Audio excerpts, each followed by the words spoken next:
Okay. Did that answer the question, I hope? I think it did. Okay. We'll move on to, I think I have a couple more slides and then we're done. Educate your customers with tips. So basically these last slides, when I was saying come up with a weekly theme strategy, these are kind of examples of what you can do. So educating them is a great way, and if you can share any tips with your customers, I mean here I'm using Mashable as a great example. I look to them for breaking social media news to stay on top of things, and they're constantly showing that they're a leader and that they're on top of what's going on. So if you can do the same, so maybe if you watched a game and you think something could have been done better, and you write a blog post about it, I mean that's something that they're just going to find interesting that they would like to read. So whatever you're passionate about and whatever team you're talking about, focus on that, talk about them, and try to educate other people with your expertise.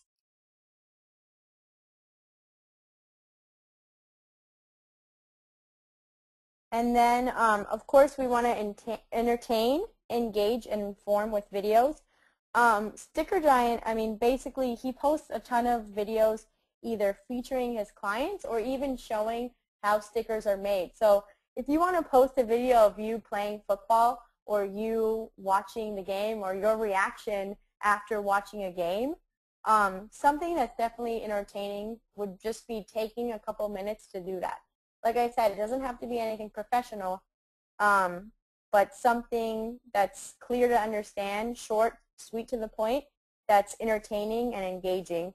And it's something that I would recommend, and I would love for everyone, I mean, I don't even do it enough, for everyone to do a video once a week and have that in their theme throughout the week. And then one day they just maybe give their feedback on one of the football games and post that up.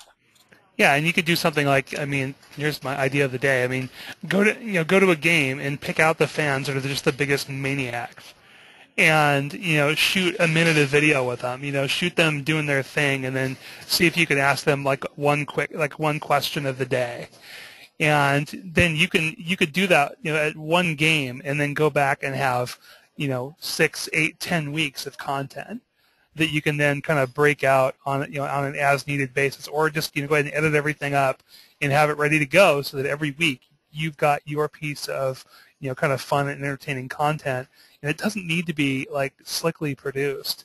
It just has to be fun. Yeah. At the end of the day, I mean, it sounds like a lot of things, but what Wade said is a great point. If you just shot 6 videos at one game, you would have that ready for the next 6 weeks. And once you develop a strategy like that where this is what I'm going to do for every week, and you make it a simple process to where I'm only going to ask one question, or I'm only going to post about one team player every Monday, it becomes a lot easier, and it becomes more of a process that doesn't take too much time to do.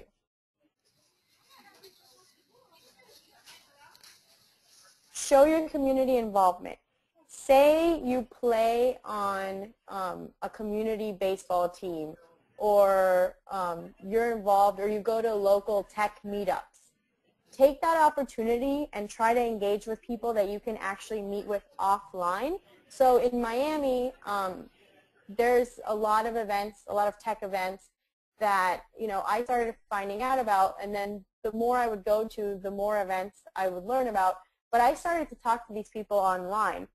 Then I took it to the next step and went offline, attended the event, and showed other people that they could attend as well.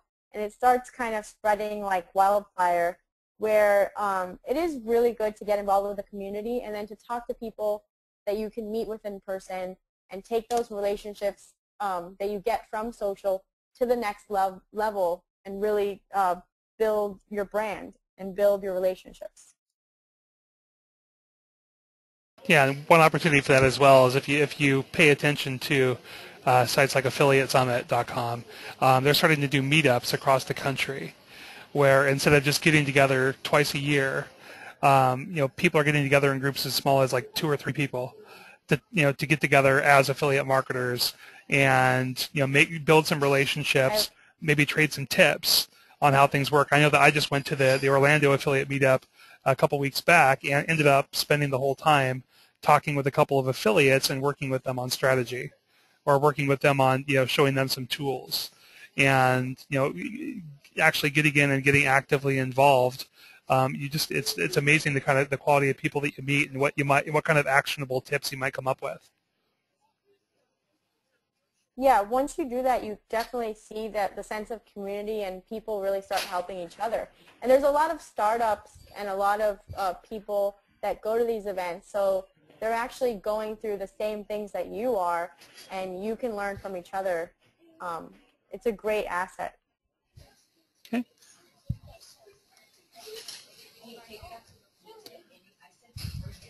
Show your personality. We mentioned this before, and actually there's a progressive girl, and she's standing on the field there. When you go to any games, which I'm sure if you're interested and you do promote for Fanatics, that you definitely probably attend some of the games. This is a great chance. If you paint yourself, or if you find some interesting people that you might have done some video with, you might also want to do a blog post on them. Chances are they probably have a story, and they've probably been dressing up a certain way and gone to a certain X amount of games like their entire life, and have something interesting to share. And you definitely want to share that story behind it and give your social media and your company personality so that people really can connect with you. And working in the sports area, I mean, it's a really fun area for me because you've got a license to be absolutely insane. Now, you can be a crazy fan, and it's completely acceptable and completely welcomed, and it's the guys that are crazy that are going to get the attention. And so don't think that you have to hold back. I mean, you're in a space where you can get away with a lot. So have fun with it. Yeah, I mean, the picture was my client in a pink Snuggie, and it wasn't his Snuggie, but he's not shy about it. I was like, put the Snuggie on. And we had so many comments about him just wearing the pink Snuggie in the office. It was so funny. Okay, so here are some tools that you can use. To manage the day-to-day stuff, I really use Hootsuite for all the Twitter accounts and all the LinkedIn accounts. However, that doesn't work for LinkedIn groups or for company profile pages. It works for the personal accounts. What I like about tying in LinkedIn and Twitter together is that LinkedIn allows, it kind of syncs with Twitter. So if you write something that's at MicroSteph and you post it on Twitter and you post it on LinkedIn, it automatically connects to Twitter. So you're not missing out on that connection, and it works well. Facebook, I go in and post manually until they do something to where it's easier to link to fan pages. That's just the way I've been doing it. Now, Hootsuite also allows you to sync your Google Analytics. So it's up to you how often you want to kind of look at some stats and see what's going on with your page. You can do it weekly. You can even do it daily. For my clients, I generate monthly reports where we tie in Google Analytics to Hootsuite, and when you shorten the links on Twitter through Hootsuite, the OWLY link, which is the ow.ly links, they're trackable. Not only are they trackable, but you can also sync them with your Google Analytics. So you can start seeing what your top performing tweets are, and if you say, oh wow, you know, this contest really worked well for me, or talking about this specific team got a lot of retweets or sent a lot of traffic back to my blog, you'll start gauging what's working well for you and what's not, and then you can focus more on what's doing well. You also want to try to create custom landing tabs and Twitter backgrounds. So if you have a Facebook fan page, instead of having them just like your page and go directly to your wall to post something, you can give them a reason to join, or you can post like a contest or something fun that when they go to Facebook and they see your page, it gives them a reason to like the page. So it used to be that Facebook had FBML code, but now it's no longer FBML code. It's really easy. I'm not super technical, but I've even set them up for clients where it's more of a welcome tab. So you welcome them to the page, and if you're running a contest or have something to share, you can have like a nice image and a nice welcome message, and then you know, you've probably seen it on fan pages where it says like click the like button and there's like a little arrow pointing up, and they might say, you know, what they have going on. Maybe they have exclusive deals on their fan page, like us for exclusive deals. But it gives them more of an incentive to click that like button. And then on the Twitter backgrounds, if someone's directly using twitter.com, the new Twitter is a lot more narrow, so there's a lot less space, but you can always at least put your website name or an email or do something that has a call to action to where people can find you and connect with you if they want to take it beyond Twitter or if they want to visit your site.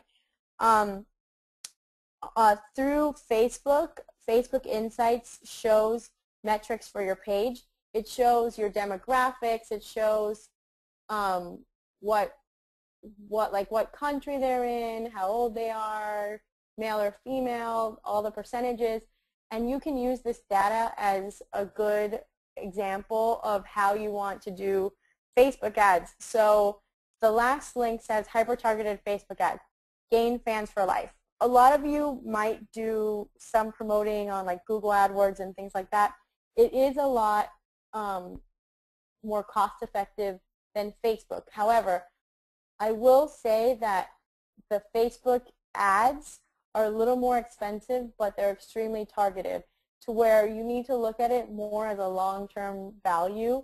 And, you know, if you can get these people to become loyal to your brand and they're your right audience, if they're the audience that is a fan of the San Francisco Giants and that's what your site is about, and you get them to like your page, the chances of that converting into something is a lot higher, but it is a good long-term value. Another long-term value that comes from social is search engine results start doing really well. That's the more consistent you are, the more you blog and you're updating fresh content, the more traffic you're going to get to your site.